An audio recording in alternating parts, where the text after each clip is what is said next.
नाथ भगवान की जय। हर हर महादेव, हर हर महादेव, हर हर महादेव। हर काशी विश्वनाथ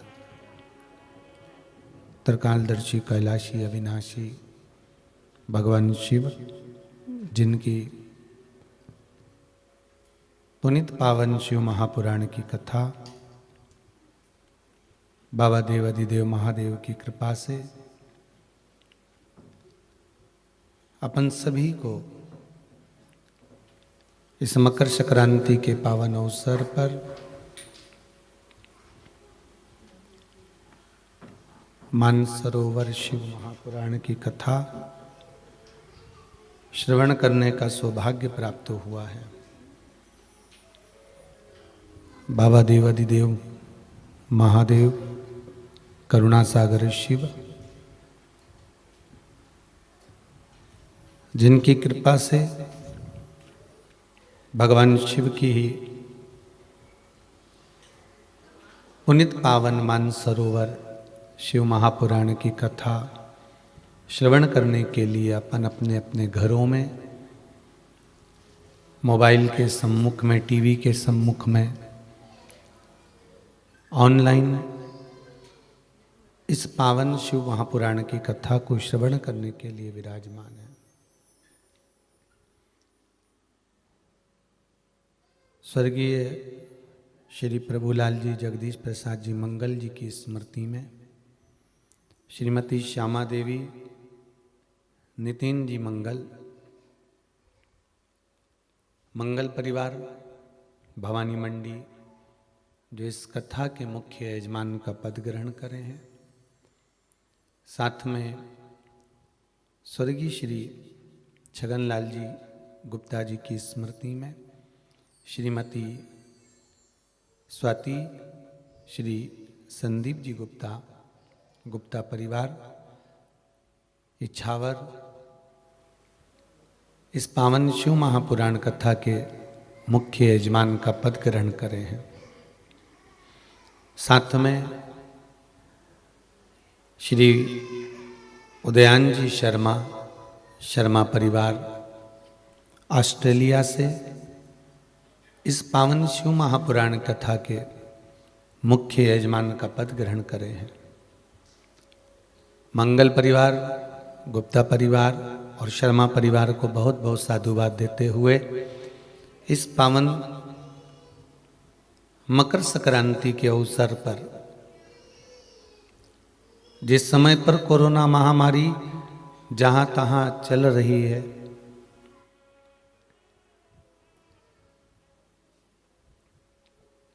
और इस कोरोना महामारी के चलते हुए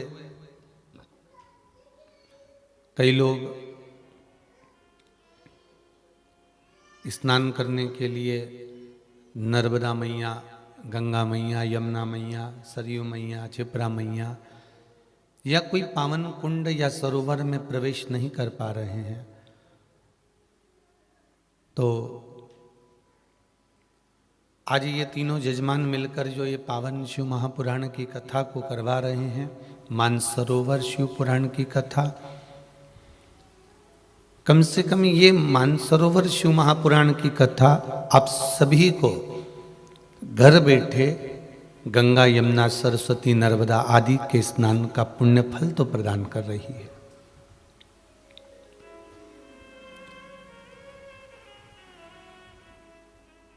भगवत भजन का एक आनंद आस्था चैनल के सभी श्रोता भाई बहन, फेसबुक यूट्यूब पर जो कथा श्रवण कर रहे हैं युवान भाई बहन, ये भगवान की एक अलौकिक कथा, मानसरोवर शिव महापुराण की कथा, ये जीव का कल्याण करने वाली है। एक तो बड़ी मुश्किल से तो मनुष्य का देह मिलता है, मानव का शरीर मिलता है, और अगर मानव का शरीर मिल भी गया और उस मानव के शरीर के अंतर्गत हम भगवान की भक्ति में नहीं डूबे तो हमारा जीवन व्यर्थ है। कल कथा में कहा था भगवान ने बड़ी मुश्किल से ये मनुष्य का दे दिया है, और देने के बाद भगवान को धन्यवाद देना कि आपने कृपा करी कैसे।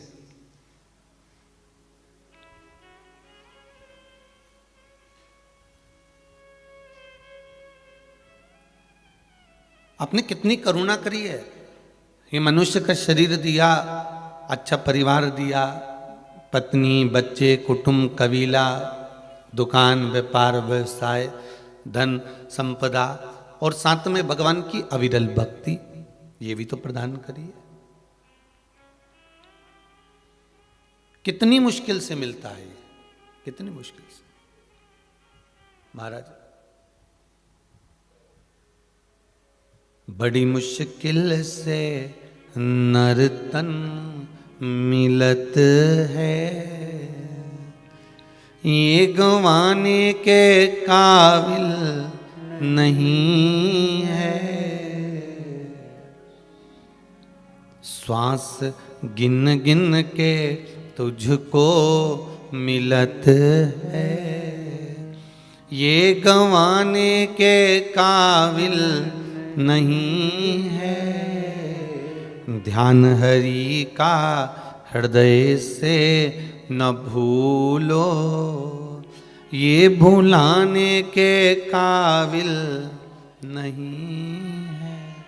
बड़ी मुश्किल से ये मनुष्य की देह मिली है, बड़ी मुश्किल से ये नर्तन मिला है, और इस नर्तन को, मानव की देह को प्राप्त करने के बाद भी अगर हम भगवत भजन में ना लगाएं तो हमारा जीवन व्यर्थ है।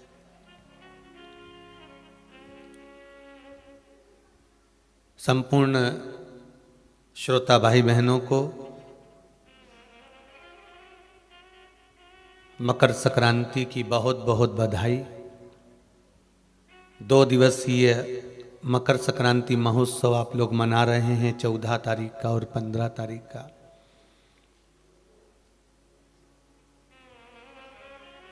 अब बड़ा भ्रम है लोगों को, कोई कहे कि 14 को मनाए कि 15 को मनाए, बड़ा भ्रम है महाराज।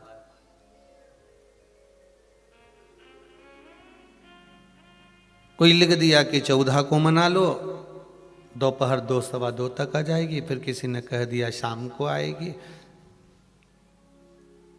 फिर किसी ने कहा कल पहुंचेगी, तो बड़ा भ्रम है। फिर कहा पर्व का स्नान इतने बजे कर लेना, पर्व का स्नान इतनी बजे तक कर लेना। पर अगर शिव महापुराण की कथा तो कहती है 14 और 15 2 दिन अगर मकर संक्रांति है तो आपको समय भगवान के भजन का, दान का, पुण्य का, संकीर्तन करने का और भगवत स्मरण करने का, ये शिवजी ने कृपा कर कर 2 दिन आगे बढ़ा कर दे दिया है कि आप भगवत भजन करो, आप स्मरण करो, आप दान करो। अगर वंचित रह जाओ 14 से तो 15 को कर लो, पर भगवत स्मरण में लगो।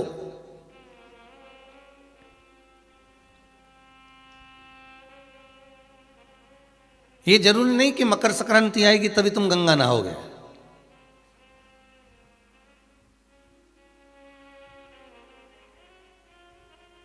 ये जरूरी नहीं है कि दीपावली आएगी तभी तुम दीप जलाओगे। महाराज, यहां तो शिव महापुराण की कथा कहती है हर उत्सव, प्रत्येक दिन, प्रत्येक घड़ी, प्रत्येक पल, प्रत्येक समय, जो समय चल रहा है आप उसको उत्सव सा मनाइए।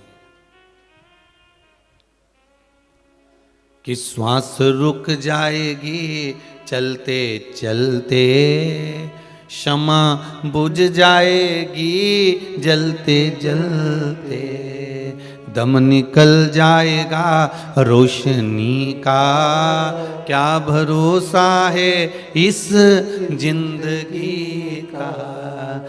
हर समय, हर पल, हर घड़ी, हर क्षण को आप उत्सव मना लीजिए।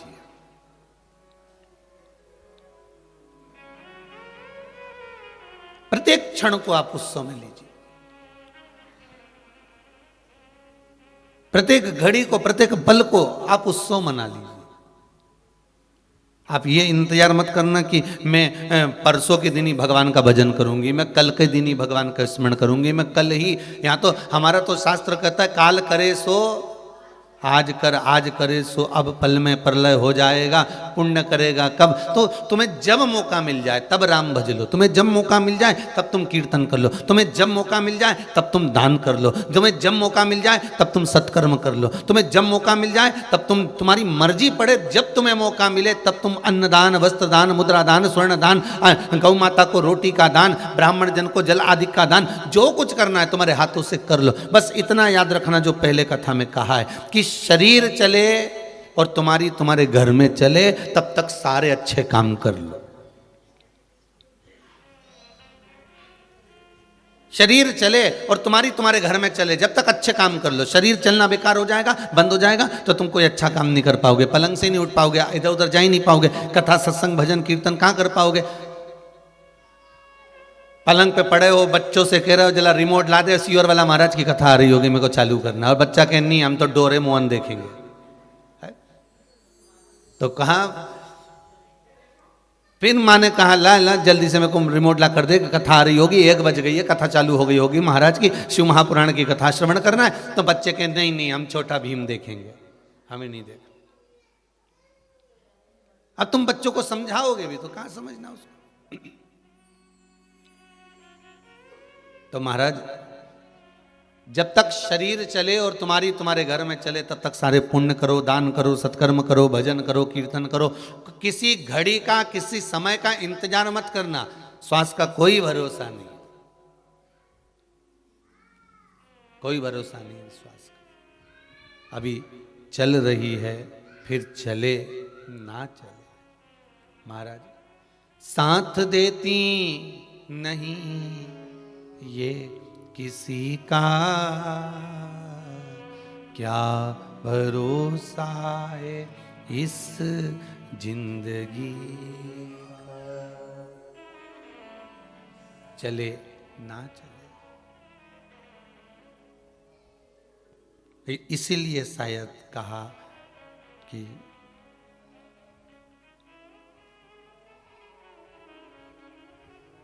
वो कहते हैं ना कि तेरा पल पल बीता जाए, मुख से जप ले नमः शिवाय, ओम नमः शिवाय, ओम नमः शिवाय, ओम नमः शिवाय, ओम नमः शिवाय। ये मौका मिला है भगवत स्मरण करने का, भजन करने का, कीर्तन करने का, मंत्र जाप करने का, ये मौका मिला है, इसको त्यागना नहीं है हमको।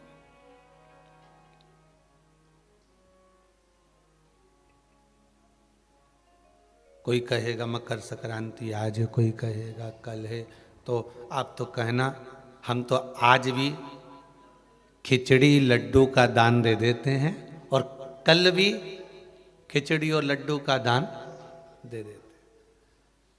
तो कि 2-2 दिन देने से कौन सा फायदा है? तो कि भगवान समझ जाएगा, जिस दिन का होगा उस दिन मान लेगा। हम दोनों दिन, बहुत चतुर लोग होते हैं जिनको टिकट करवाना होता है ना रेलवे का, वो बहुत चतुरता अपनाते हैं महाराज जी। अगर स्लीपर का डाल देते हैं, कई स्लीपर का डाल दो, अगर और फिर एसी का डाल दो, सेकंड एसी का डाल दो, थर्ड एसी का डाल दो। जब सेकंड एसी थर्ड एसी का टिकट तो क्लियर नहीं है, मम्मी इसमें टिकट नहीं मिल रहा, वेटिंग चल रही है, तो क्या स्लीपर का भी डाल दे। अगर क्लियर हो गई तो इधर और नहीं हुई तो उधर, तो डाल।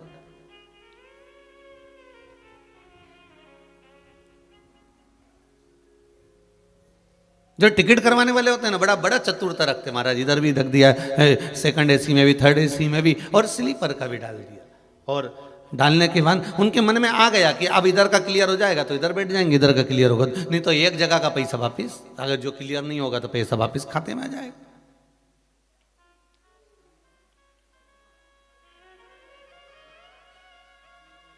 महाराज जब मौका मिल जाए आपको, जैसा मौका मिल जाए, उस भाव में आप भगवान का भजन। दान का कोई समय नहीं है, भजन का कोई समय नहीं है, स्मरण का कोई समय नहीं है, पुण्य करने का कोई समय नहीं है। हाँ, पाप करने के लिए आगे जा रहे हो तो थोड़ा समय लगा देना, पर दान करने, पुण्य करने, सत्कर्म करने जा रहे हो तो बिल्कुल समय मत लगाना। भजन करने जा रहे हो बिल्कुल समय मत लगाना। शंकर जी के मंदिर में पूजन करने जा रहे हो बिल्कुल समय मत लगाना। श्री शिवाय नमस्तुभ्यम का मंत्र जाप करने जा रहे हो बिल्कुल समय मत लगाना। और कहीं ऐसा जरूरत पड़ रही है कि यहाँ झूठ बोलने जाना है, कपट करने जाना है, बेईमानी करने जाना है, प्रपंच करने जाना है, कुछ गलत काम करने जाना है तो थोड़ा समय लगा देना। मैं एक विचार कर रहा हूँ, आधे घंटे बाद बताऊंगा। मैं आधे घंटे से सब चीज बता दूंगा।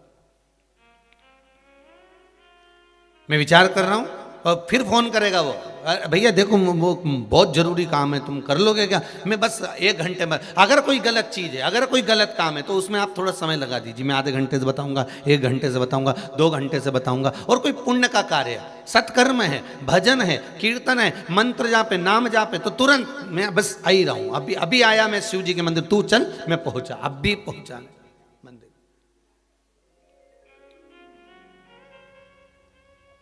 राम राम रटते रहो जब तक घट में प्राण, कबहु तो दीन दयाल के भनक पड़ेगी। अब रटते रहो, भगवान का भजन स्मरण करते रहो। आवाज पकड़ रहा थोड़ा, भगवत भजन में लग जाओ, भगवत स्मरण में रम जाओ। महाराज शिव महापुराण की कथा कह रही है।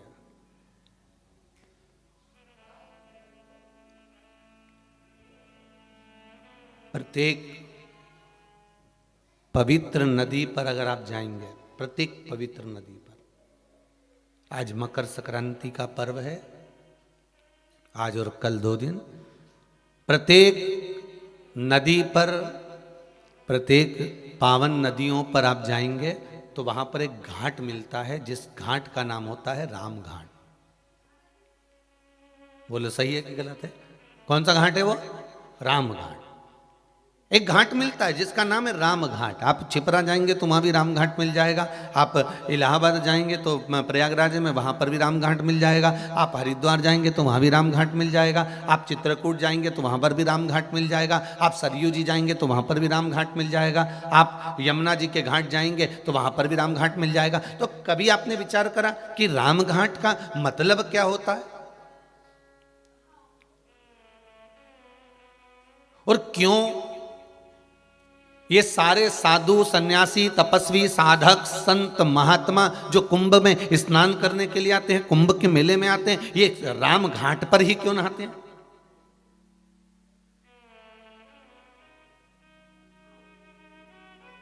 कभी मन में विचार करिएगा कि राम घाट क्यों?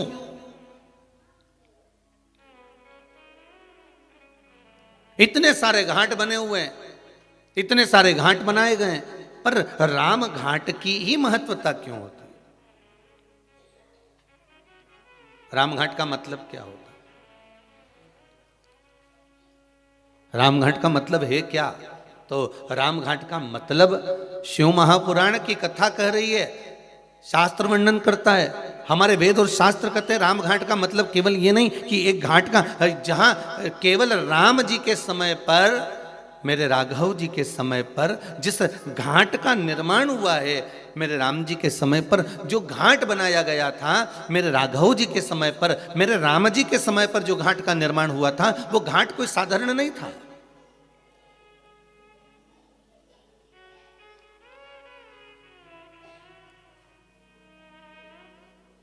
पूर्व में जितने घाट बने हैं, पूर्व में जितने घाटों का निर्माण हुआ है, उसके आगे भी, उसके पीछे भी, तो जितने घाट बने, मेरे राघव जी के पहले भी, राघव जी के बाद भी जितने घाट बने, सारे घाटों में महाराज, सारे घाट अलग अलग बनाए जाते थे। ब्राह्मण के लिए ये वाला घाट है, क्षत्रिय के लिए ये वाला घाट है, वैश्य के लिए ये वाला घाट है, शूद्र के लिए ये वाला घाट है, अन्य जीव यहाँ घाट पर जाएंगे महाराज, पशु इस घाट पर जाएंगे, पक्षी इस घाट पर जाएंगे। सारे घाटों का निर्माण अलग अलग कर दिया गया, सारे घाटों को अलग अलग बना दिया गया। पर मेरे राघव जी के राजपाट के समय पर, मेरे राघव जी के, मेरे राम जी के राज्य के समय पर सारे घाट हटा दिए गए, केवल एक घाट बना दिया गया। कौन सा घाट था? राम घाट। जितने आस्था पर कथा सुन रहे हो, मोबाइल पर सुन रहे हो, बिल्कुल ध्यान से सुनना। मेरे राम जी के समय पर सारे, ना ब्राह्मणों के लिए, ना क्षत्रिय के लिए, ना वैश्य के लिए, ना शूद्र के लिए कोई घाट अलग नहीं, कि पशु के लिए कि पक्षी के लिए कोई घाट अलग नहीं। मेरे राम जी के समय पर एक घाट होता था, वो था राम घाट, अर्थात सातों जात का जीव उस घाट पर जावे और भगवान की भक्ति में डुबकी लगावे। राम कथा, शिव कथा, कृष्ण कथा, भागवत कथा, रामचरितमानस, विष्णु कथा, दैवी कथा, ये 33 कोटि देवताओं के जितनी कथा है, ये राम घाट की तरह है कि यहाँ केवल एक के लिए नहीं, कि ब्राह्मणों के लिए है, कि ये क्षत्रियों के लिए है, कि ये वैश्यों के लिए है, कि ये शूद्र के लिए है, ये सातों जात के लिए। शिव महापुराण की कथा, राम कथा सातों जात के लिए, कृष्ण कथा सातों जात के लिए।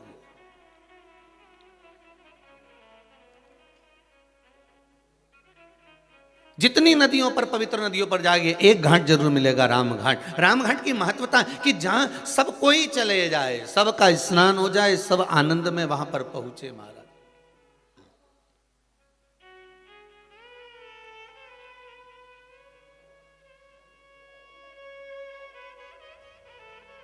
वो घाट है राम घाट महाराज, जहां पर जो स्नान करे प्रेम वश करे, प्रेम वश।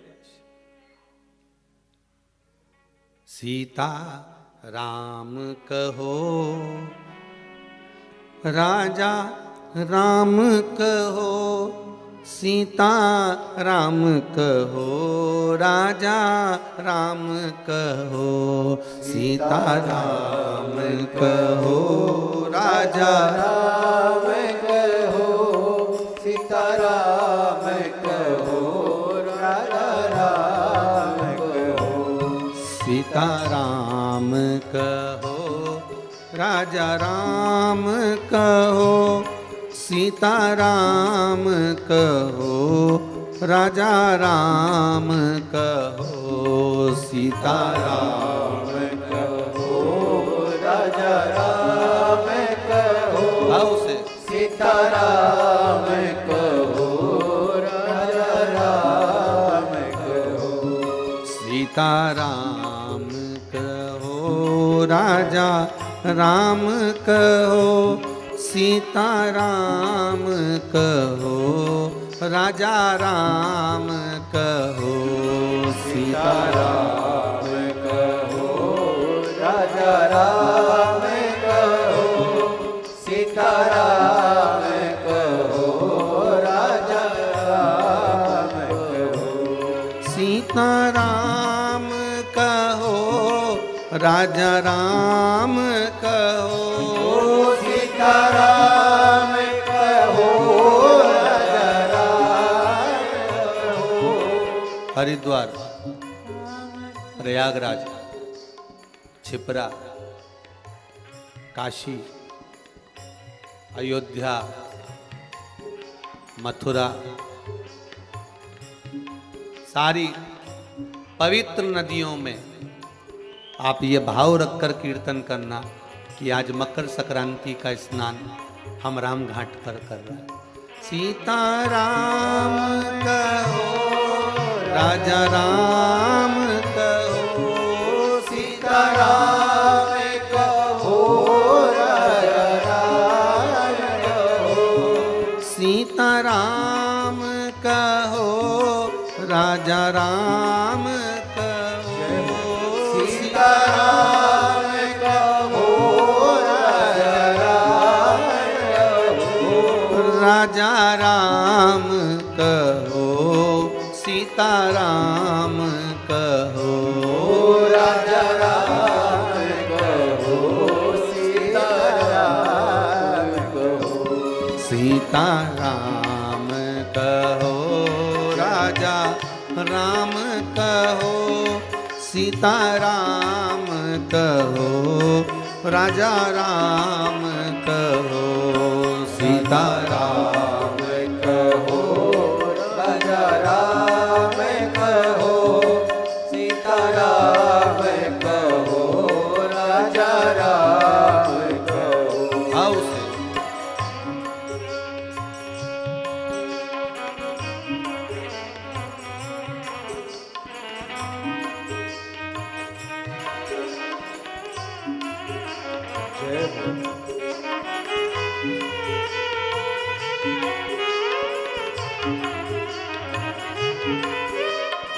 शंभो।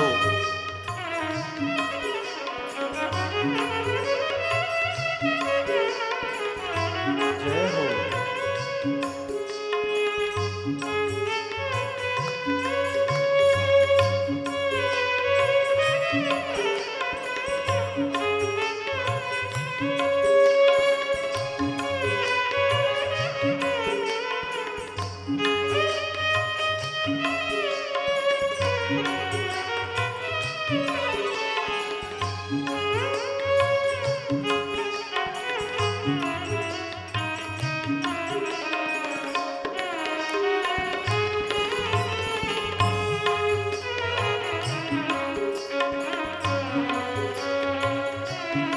जय हो।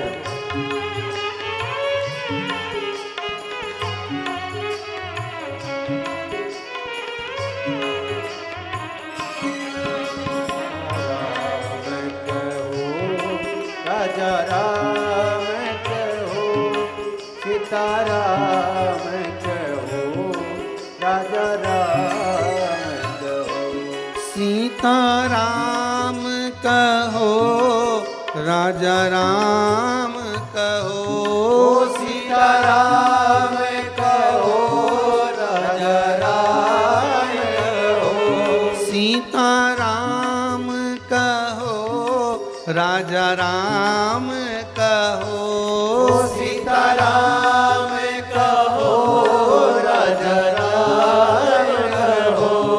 राजा राम कहो, सीताराम कहो, राजा राम कहो, सीताराम कहो। ओ सीताराम कहो, राजा राम कहो, सीताराम कहो, राजा राम कहो, सीताराम कहो, राजा राम कहो, सीताराम कहो, राजा राम कहो। सीताराम कहो, राजा राम कहो, सीताराम कहो, राजा राम कहो, सीताराम कहो, शंभो। राजा राम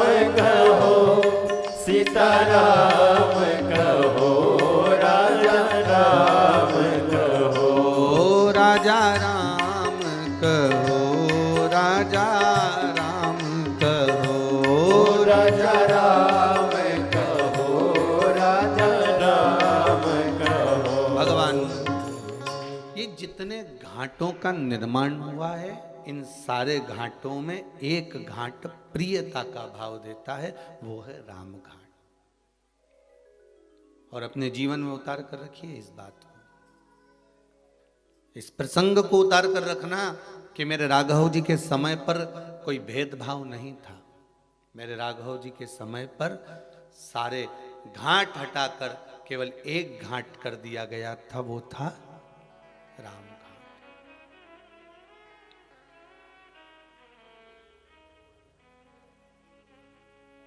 नहीं मालूम हमको, हम ज्यादा अगर कुछ ज्ञान ना हो ना तो भगवान के भजन में डूबे रहो। हम नहीं जानते ना पोथी ना पुराण, हमें नहीं मालूम कि कब क्या है। हम तो इतना जानते हैं कि भगवान का भजन कर लो और इन दोनों हाथों से दान कर लो और भगवान की कथा को श्रवण कर लो, नयनों से भगवान का दर्शन दीदार कर लो, इस जिह्वा से भगवती स्मरण कर लो।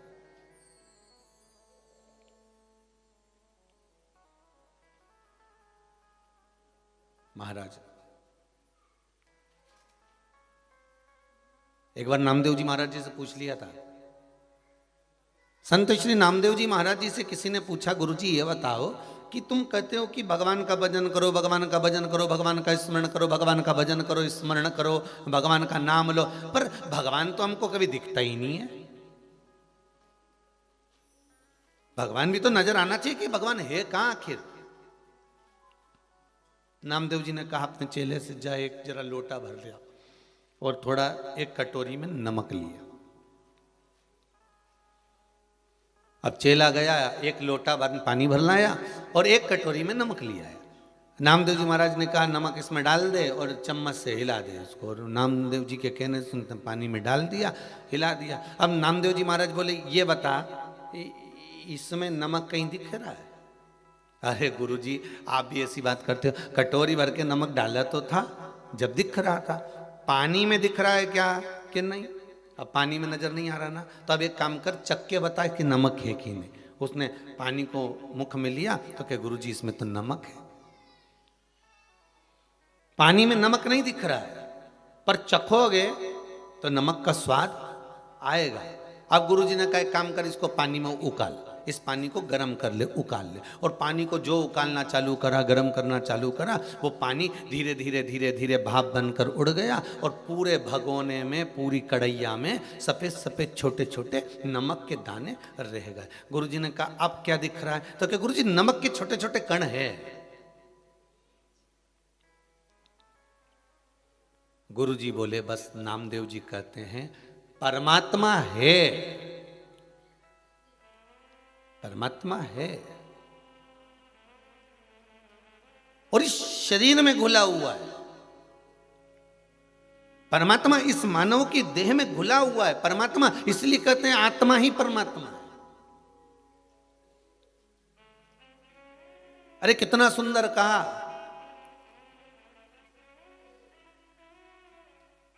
किसी को झूठ बोलकर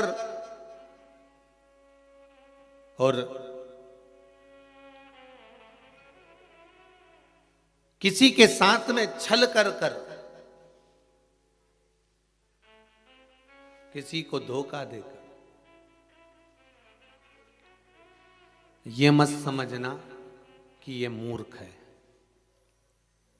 किसी के साथ झूठ बोलकर, किसी के साथ छल कर कर, किसी को धोखा देकर, यह मत सोचना कि यह मूर्ख है, यह पागल है, इसमें अक्ल नहीं है। अरे भाई वो मूर्ख नहीं है, ये विचार करना कि ये किसी को धोखा दो और किसी का झूठ बोलो उसके सामने और छल करो, धोखा दो, तो ये मत सोचो कि ये मूर्ख है, समझता ही नहीं है। बल्कि ये सोचो कि उसने विश्वास कितना करा होगा आपके ऊपर कि सर्वस्व आप पर छोड़ रखा था, सर्वस्व छोड़ रखा था। वो मूर्ख नहीं है, उसका विश्वास है। एक पति पत्नी को जानकर ये विचार ना करे कि ये मूर्ख है, इसमें तो अक्ल नहीं है। नहीं, पूरा परिवार छोड़कर आई है वो, पूरा घर परिवार कुटुंब कबीला सब छोड़कर आई।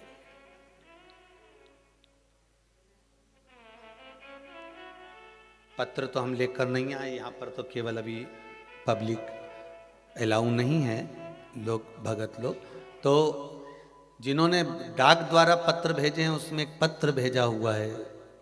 उस पत्र में एक बेटी ने लिखा है, गुरुदेव बेटी पिता के घर रहती है तो भी पराई कहलाती है और ससुराल चली जाती है तो भी पराई कहलाती है। बेटी का असली घर कौन सा है, हमें उत्तर चाहिए।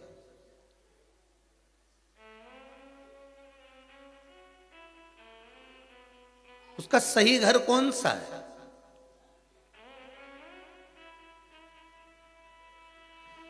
जब वो मायके रहती है तभी भी लोग कहते हैं ये पराई है, और आ गई उसके बाद भी उसका कोई, यहां पर आने के बाद भी लोग कह देते हैं अरे वहां की है। अगर इसको सब बात बता दो कि तो मायके जाके लगा देगी सब बात, मतलब अभी भी पराई है। वहां भी पराई थी और यहां भी पराई है। तो पूछा उस बेटी ने कि उस बेटी का सही स्थान, सही घर कौन सा है? तो मैं निवेदन करूंगा उस बेटी से कि ना मायका ना ससुराल, सबके हृदय में तेरा घर है, तो जिसके हृदय में घर बना सकती है बना ले। ना माए का ना ससुराल, तो जिसके हृदय में पति के साथ रह रही है तो पति के हृदय में घर बनाती है, बेटे के साथ रह रही है तो बेटे के हृदय में घर बनाती है, अपने पिता के साथ रह रही है तो पिता के हृदय में घर बनाती है, अपनी बहन के साथ रह रही है तो बहन के हृदय में घर बनाती है।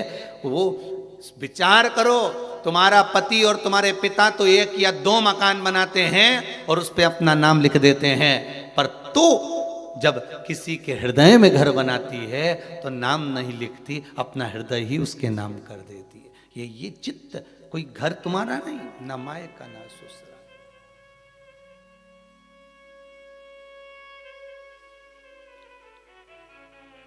ऐसे सुंदर सुंदर पत्र लोग भेजते हैं, मन तो करता है कि व्यासपीठ पर लेकर आए, और परंतु याद रह जाता है तो बोल देते हैं, नहीं याद रहता तो नहीं बोलते। पर डाक द्वारा जो पत्र आते हैं, कई पत्र भी भिलाई में भी कई लोगों ने भेजे थे, तो डायरेक्ट वहाँ कथा स्थल दशहरा मैदान पर ही आ गए थे, तो वहीं खोल कर पढ़े, तो ध्यान जहाँ आ जाते हैं वहाँ स्मरण हो जाते हैं। और जब तक कोरोना चले, कोरोना महामारी जब तक चल रही है, तब तक आप कुबेरेश्वर धाम में कथा सुनने ना आए। आपका अगर कोई पत्र है, कोई भाव है आपका, तो आप भेजो लिखकर, कोई वो नहीं है, आएंगे तो हम व्यासपीठ से भी बाज देंगे आपको, कोई दिक्कत वाली बात, पर उस भाव को प्रकट।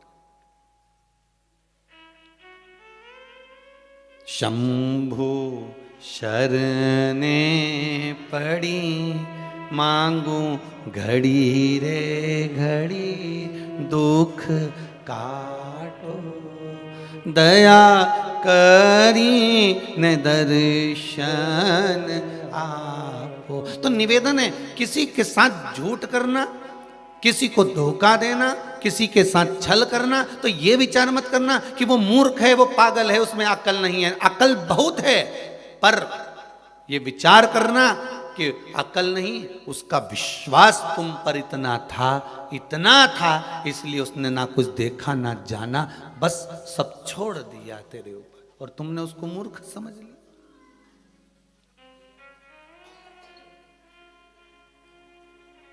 मेरे राघव जी, मेरे राम जी का पूरे अवधपुरवासी, पूरे संसार वासियों पर मेरे राघव का विश्वास अटल था, और विश्वास मेरे राघव ने टूटने नहीं दिया।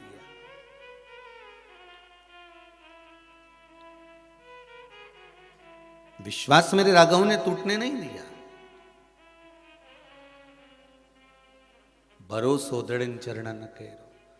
तो आपका मन करे तब आप दान करो, आपका मन करे तब आप पुण्य करो, आपका मन करे तब आप सत्कर्म करो, पर इस शरीर को गंवाने से पहले रामकृष्ण शिव का स्मरण करो।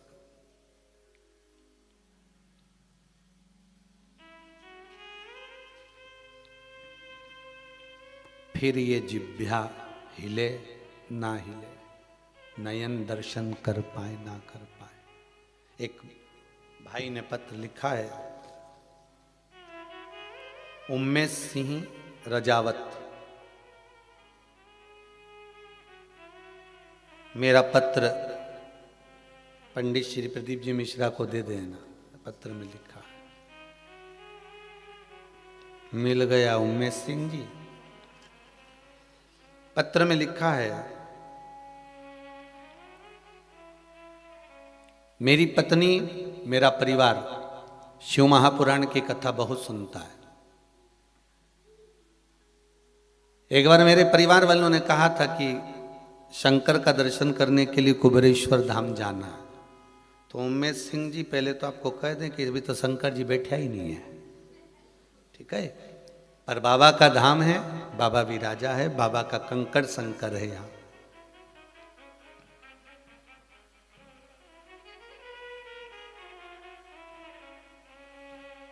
कोटा राजस्थान का मैं रहने वाला हूँ। बहुत दिनों से आपकी कथा परिवार के कहने से मैं मोबाइल पर श्रवण करता हूँ। मेरी एक इच्छा थी कुबेरेश्वर धाम पर आने की, और बाबा की कृपा क्या होती है मैं लिख रहा हूँ। 13 तारीख को अपने कंपनी के मालिक के साथ कंपनी के काम से गुजरात अहमदाबाद से कोटा राजस्थान जा रहा था। वहीं अहमदाबाद वहीं कोटा राजस्थान। कथा टीवी मोबाइल पर श्रवण कर रहा था। इस पत्र में लिखा है उमेश सिंह जी ने। मोबाइल पर जब कथा सुन रहा था तो मेरे कंपनी के मालिक ने भी कथा सुनी और कंपनी के मालिक ने कहा बड़ी सुंदर कथा चल रही है। उस बीच में मैंने कह दिया कि कुबरेश्वर धाम से चल रही है, ऑनलाइन कथा आ रही है। तो मेरे कंपनी के मालिक बोले एक काम करो, गाड़ी को घुमा लो, सीधे कुबरेश्वर धाम ही चलते हैं। 600 किलोमीटर गाड़ी को रन करते हुए पहुंचा। रात को 3 बजे इस कुबरेश्वर धाम को प्रणाम करा।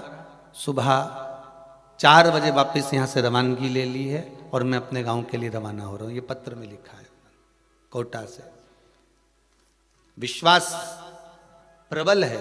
अब रात भर चला हुआ होगा, तब यहाँ पहुंचा होगा, प्रणाम करा होगा, फिर गया होगा। उसने एक पत्र में नीचे लाइन लिखी है, कथा तो हम मोबाइल पर सुन लेते हैं पर भूमि को प्रणाम करना था, नमन करना था।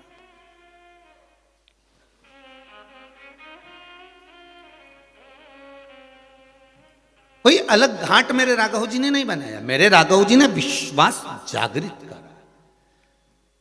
और एक आपसे निवेदन करेंगे, किसी भी पुण्य नदी पर जाना, हरिद्वार जाओ, चाहे प्रयागराज जाओ, चाहे नेमिष जाओ, चाहे आपकी मर्जी पड़े, आप चित्रकूट जाओ, चाहे आप अयोध्या जाओ, चाहे आप काशी जाओ, चाहे आप उज्जैनी जाओ, जितनी पवित्र नदियों पर जाते हो, एक मन में ध्येय बनाकर जाना कि हम सारे घाटों का दर्शन करें। मना नहीं है, पर हमको एक बार राम घाट जरूर जाना।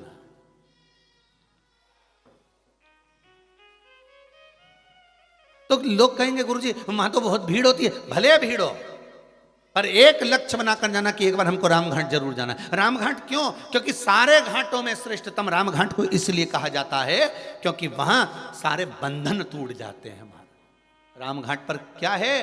कोई दुनिया के लोग आपसे पूछेंगे कि एक ऐसा रामघाट पर क्या है, रामघाट पर है क्या, तो आप कह सकते हो कि दुनिया के सारे बंधन अगर कटते हैं तो रामघाट पर कटते हैं महाराज।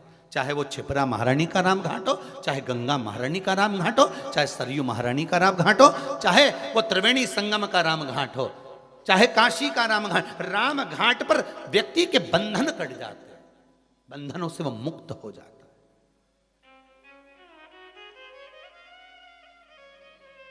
गोदावरी के राम घाट पर जाएं, चाहे यमुना के राम घाट पर जाएं, वहां बंधन कट रहा है व्यक्ति का। और बंधन कौन सा? कौन बंधन? क्यों? साधु संत महात्मा साधक उपासक ये जितने होते हैं, कुंभ के मेले में इनसे कहा जाता है सारे साधु सारे सन्यासी सारे तपस्वी अगर नहाएंगे तो राम घाट पर नहाएंगे, राम घाट के उस पावन घाट पर नहाएंगे। क्यों? क्या कारण है? उसका एक कारण है, राम घाट पर स्नान करा हुआ जीव का फिर पुनः जन्म नहीं होता। सब बंधनों से मुक्त होकर वो परमात्मा की ओर चला जाता है। फिर वो मुक्त हो गया।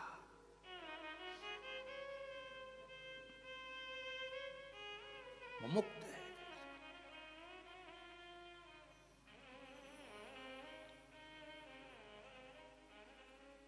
अरे सारे तीर्थ धाम आपके चरणों में,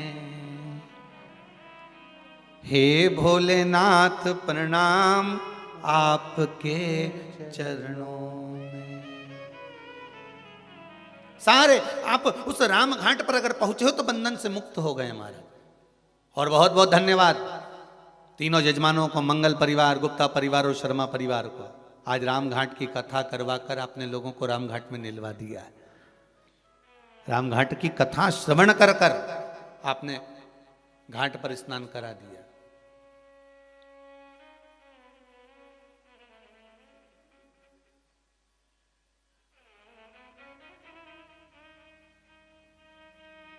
मकर संक्रांति का पर्व है। ये कोई मकर संक्रांति ऐसी नहीं पड़ गई।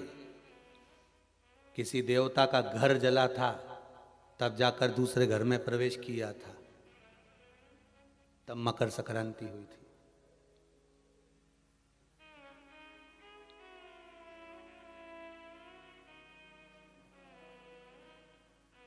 एक बहू ने अपने ससुर का आदर नहीं करा था तो पिता ने बेटे के घर में आग लगा दी थी, केवल क्रोध में। तब जाकर ये मकर संक्रांति पड़ी थी। कोई ऐसे ही पड़ गई मकर संक्रांति?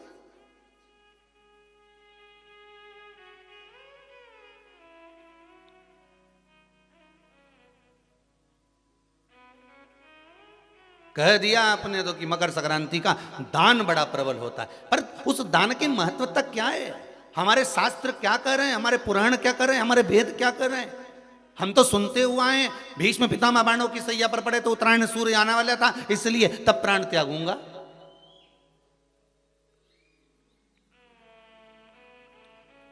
मकर राशि में सूर्य प्रवेश करेगा तब मैं आनंद पाऊंगा, तब मैं दान करूंगा, पुण्य। तो आखिर दान की महत्वता इतनी प्रबल कैसे हो गई? वो तिल की महत्वता इतनी प्रबल कैसे हो गई? वो गुड़ की महत्वता इतनी प्रबल कैसे हो गई? कहीं हमारे यहाँ एक भी मैसेज में ये नहीं लिखा हुआ आया होगा कि शक्कर तिल्ली का दान करो, गुड़ तिल्ली का दान करो।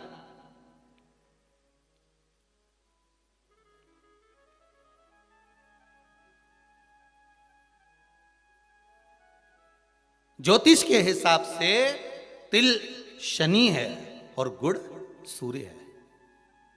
ज्योतिष के हिसाब से तिल शनि है और गुड़ सूर्य है। कोई साधारण सा भाव नहीं प्रगटा है महाराज जी। इस मकर संक्रांति पर केवल लोगों ने कह दिया कि पतंग उड़ा लो, तो कितनी अच्छी बात है, हिंदू धर्म में कम से कम एक दिन दिया, उड़ा लो जितनी मैंने उड़ाओ, पर एक ही दिन उड़ाना रहे और एक ही दिन काटना। बाकी के दिनों में ना तो किसी के बारे में उड़ाना और ना किसी की काटना।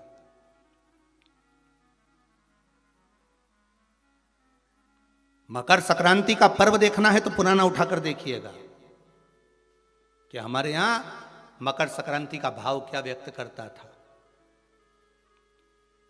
क्या कहता था।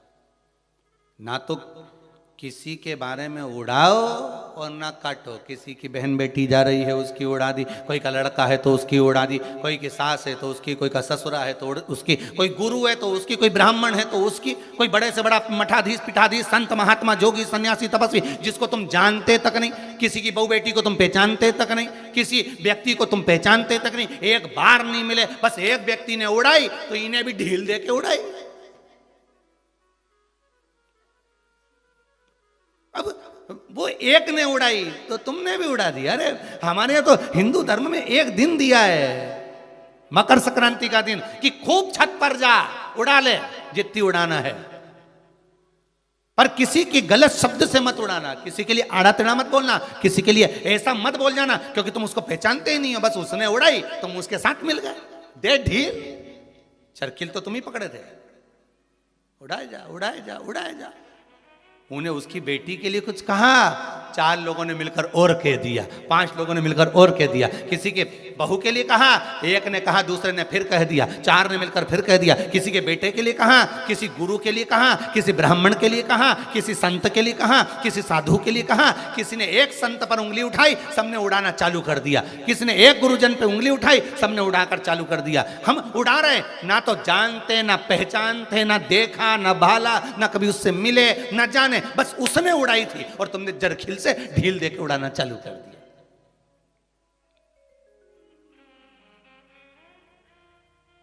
अरे कितना हमारी भारत की भूमि को पहचानो तो रे भाई।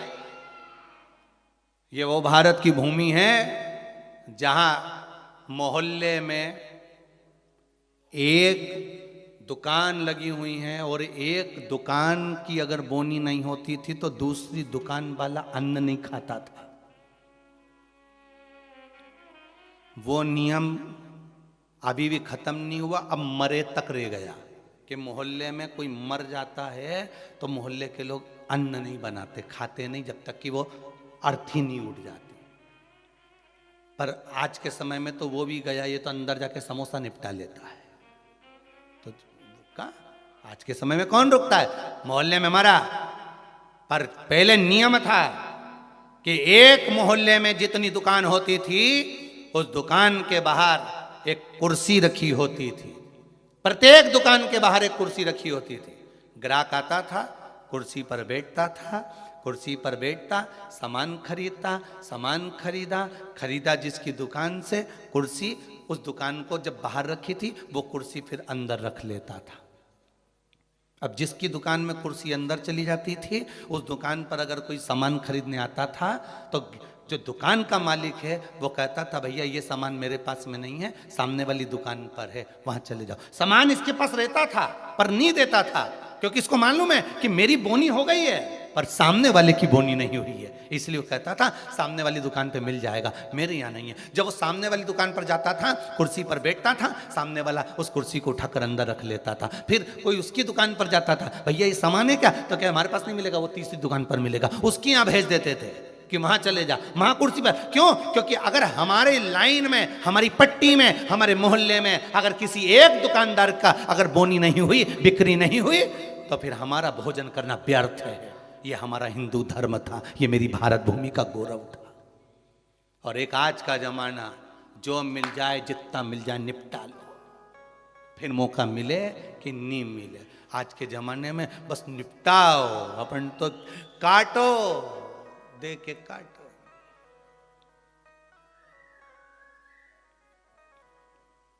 अरे भगवान से भी कहना, पतंग उड़े आकाश माने, डोर थारा हाथ मां, ओ वल्लभ मारी पतंग ऊंची राख जो।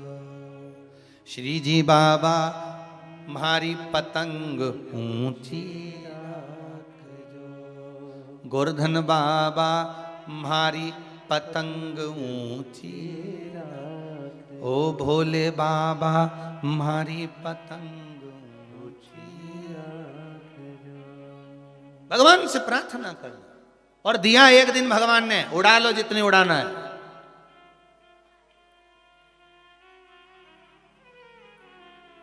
उड़ा लो।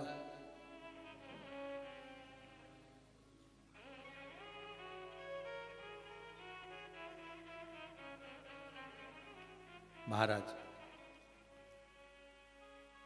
ज्योतिष में तिल को शनि और गुड़ को, जम के बोलो जरा, सूर्य कहा गया है। दोनों बाप और बेटे का मिलन करवाया, क्योंकि इन दोनों की बनती नहीं थी। शनि की सूर्य से ना बने, सूर्य देव की शनि देव से ना बने, दोनों का मिलन है, दोनों का मिलन। महाराज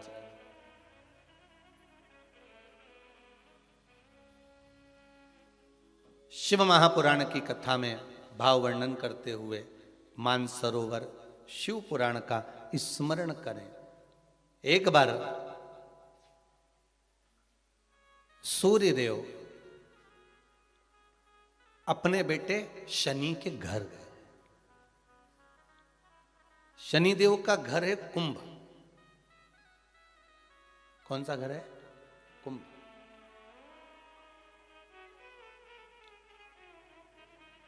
एक सरल भाषा में लेना, घर में अगर ससुर आए, घर में घर का बुजुर्ग आए, बड़ा आए, तो उसका आदर होना चाहिए कि नहीं होना चाहिए। हमारी शिव महापुराण की कथा तो यहाँ तक कहती है कि आपकी उम्र से अगर कोई बड़ा आ रहा है तो आपको खड़े हो जाना चाहिए। यहां तक शास्त्र कह रहा है। कोई आदरणीय आ रहा है, कोई गुरुजन आ रहा है, कोई साधु जन, कोई सन्यासी, तपस्वी, साधक, उपासक, ब्राह्मण जन, घर के कोई बड़े, माता पिता, ताऊ ताई, चाचा चाची, जो घर के बड़े आ रहे हैं, अगर कोई वयो आ रहा है, कोई वृद्ध आ रहा है, अपने केवल घर के ही नहीं बाहर का भी अगर कोई बड़ा है, आदरणीय है, सत्कार वाला है, सम्मान वाला है, तो उठ के खड़े हो जाना चाहिए।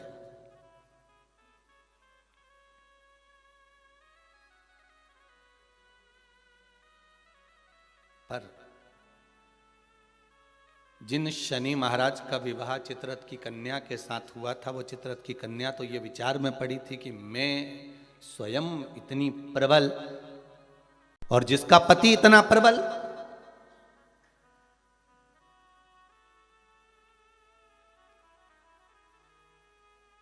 जीवन में कभी अहंकार मत करना। एक बात बहुत बहुत ध्यान रखना साहब, ये जो क्रम है ना, बाहर बहुत प्रसन्न नजर आते हैं, वो भीतर से बहुत रोए हुए होते हैं।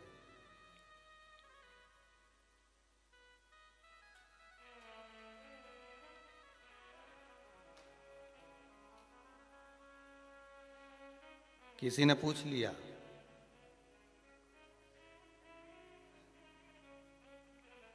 एक बात तो बताओ गुरुजी कि ये शनि महाराज इतना गुस्सा क्यों करते हैं? दुकान पे सेठ जी इतना गुस्सा क्यों करते हैं? रोज करते हैं क्या? जम के तो बोलो, रोज करते हैं सेठ जी दुकान पे गुस्सा? जितने लोग आस्था पर कथा सुन रहे हो, मोबाइल पर सुन रहे हो, बड़े ध्यान से सुनना। सेठ जी रोज दुकान पे गुस्सा करते हैं क्या? सर रोज ऑफिस में गुस्सा करते हैं क्या? प्रतिदिन करते हैं क्या? नहीं, कभी कभी सेठ जी को गुस्सा आता है, कभी कभी जो सर हैं उनको गुस्सा आता है, कभी कभी आता है, रोज नहीं करते। बहुत बहुत सावधानी से कथा का स्मरण करिएगा। सर रोज गुस्सा करते हैं क्या? नहीं। सेठ जी रोज गुस्सा करते हैं क्या? नहीं, प्रतिदिन नहीं करेंगे। मालिक रोज क्रोध करते हैं क्या? नहीं। अगर ऑफिस में सर क्रोध कर रहे हैं, ऑफिस में सर क्रोध कर रहे हैं, दुकान पर सेठ जी क्रोध कर रहे हैं, मालिक अगर क्रोध कर रहा है तो रोज नहीं करता। वो कब करता है? जब घर में उसकी कुछ अनबन थोड़ी बहुत, परिवार में भी सबसे अनबन हो तो भी इतना गुस्सा नहीं करेगा। पर वो जगदम्बा के साथ जब अनबन होती नहीं बेरू की, तब फिर तो बिल्कुल फिर कोई नहीं चलेगा। फिर तो वो मुंह उतरा रहेगा, गुस्सा भरा रहेगा, फिर कोई बोला तो क्रोध। तो किसी ने पूछा गुरुजी ये शनि महाराज को इतना क्रोध क्यों आया रहता है? जब देखो जब शनि जी गुस्से में रहते हैं, हाँ परंतु कभी कभी करते हैं, पर इतना गुस्सा क्यों रहता है इनके पास में? उसका एक ही तो कारण होगा। एक कारण है शनि महाराज के क्रोध करने का। धर्म पत्नी आई शनि महाराज की, सम्मुख में आकर खड़ी हो गई शनि महाराज के,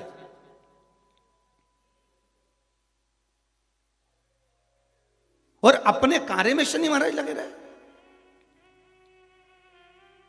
माना आप व्हाट्सएप चलाओ, पर घरवाली खड़ी है तो थोड़ा सावधानी से एक बार मुंह से बात तो कर लो। तुम्हें यूट्यूब चलाना है, फेसबुक चलाना है, इंस्टाग्राम चलाना है, व्हाट्सएप चलाओ, लैपटॉप चलाना है, फोन जो कुछ करना करो, पर जो आई है चाय लेकर बात करने के लिए 2 मिनट, उसने भी तो अपना मोबाइल रख के आई ना, चाय बना के लाई ना, और 2 कप लाई इसलिए लाई कि अपन दोनों बैठ के बात करेंगे। तो शनि महाराज जी की धर्म पत्नी भी ये सोच के आई थी कि मेरे प्रभु के पास में बैठकर मैं थोड़ी चर्चा करूं, मैं थोड़ी बात करूं, पर ये तो देखे ही नहीं लगा। आ गया क्रोध,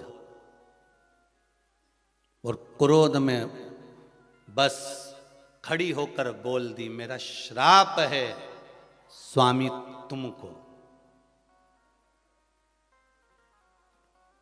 अब देखिए जरा शनि महाराज की पत्नी, मेरा श्राप है स्वामी तुमको, तुम मुझे नहीं देखे हो, अपने कार्य में लगे हो, मैं श्राप देती हूं, तुम जिस पर दृष्टि दोगे वो जलकर भस्म हो जाएगा। बहुत अच्छे थे शनि महाराज, ऐसा नहीं है, थे अच्छे, परंतु ये जगदम्बा के कारण गुस्सा आ गया बस। और श्राप मिला, जिस पे दृष्टि दोगे, बस वो शनि महाराज ने भी सोच लिया अब क्या करूं, श्राप लग गया। भगवान शनि महाराज भी विचार करे कि अब किसी को भी देखूंगा तो, इसलिए शनि महाराज की दृष्टि नीचे रहती है, सामने